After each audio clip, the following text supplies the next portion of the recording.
ভারতের দেশাত্মবোধক সঙ্গীত বন্দে মাতারাম নিয়ে ক্ষমতাসীন বিজেপি এবং বিরোধী দল কংগ্রেসের মধ্যে তীব্র রাজনৈতিক উত্তেজনা চলমান।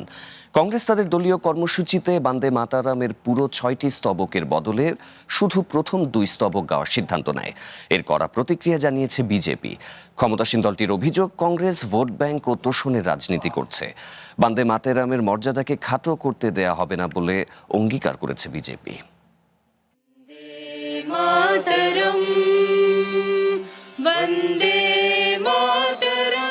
ভারতের জাতীয় সঙ্গীতের সমমর্যাদার দেশাত্মবোধক গান বন্দে মাতরম নিয়ে রাজনৈতিক বিতর্ক তুঙ্গে। গত 19 আগস্ট বিরোধী দল কংগ্রেস তাদের যে কোনো অনুষ্ঠানে বন্দে মাতরম গানটির 6টি স্তবকের বদলে কেবল প্রথম 2 স্তবক গাওয়ার ঘোষণা দেওয়ার পর থেকে শুরু হয় এই বিতর্ক। ভারতের স্বাধীনতা আন্দোলন চলার সময় 1937 সালে মহাত্মা গান্ধী, জওহরলাল নেহরু ও সর্দার প্যাটেল বন্দে মাতরমের প্রথম 2 স্তবক গাওয়ার সিদ্ধান্ত নিয়েছিলেন। কারণ গানটির প্রথম 2 স্তবকে কোনো নির্দিষ্ট ধর্মীয় প্রতীক না থাকায় তা সব ধর্মের মানুষের কাছে গ্রহণযোগ্য।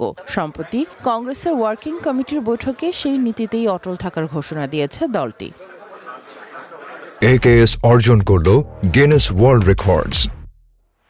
AKS কংগ্রেসের এই সিদ্ধান্তকে ভোট ব্যাংক ও তুষ্ট করার রাজনীতি দাবি করে এর তীব্র প্রতিবাদ জানিয়েছে বিজেপি। শনিবার দিল্লিতে বিজেপির নতুন কার্যনির্বাহী কমিটির প্রথম দফার বৈঠকে এক বিশেষ প্রস্তাব পাশ করে দলটি বলছে, দলীয় সিদ্ধান্ত কখনোই সংবিধান বা দেশের আইনের চেয়ে বড় হতে পারে না।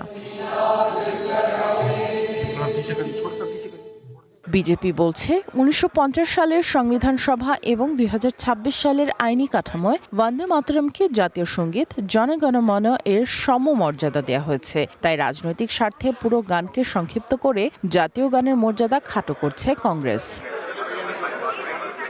এর আগে গত 15 আগস্ট ভারতের স্বাধীনতা দিবসের অনুষ্ঠানে জাতীয় সঙ্গীত চলাকালে কংগ্রেস সভাপতি মল্লিকার্জুন খার্গে ও সোনিয়া গান্ধীকে কথা বলতে দেখা যায়। বিজেপি তখন থেকেই কংগ্রেসের বিরুদ্ধে জাতীয় সঙ্গীত অবমাননার অভিযোগ তুলে সোচ্চার হয়। পরবর্তীতে কংগ্রেস প্রথম 2 স্তবক গাওয়ার অবস্থানে অনড় থাকলে বিজেপির ক্ষোভ আরও বাড়ে।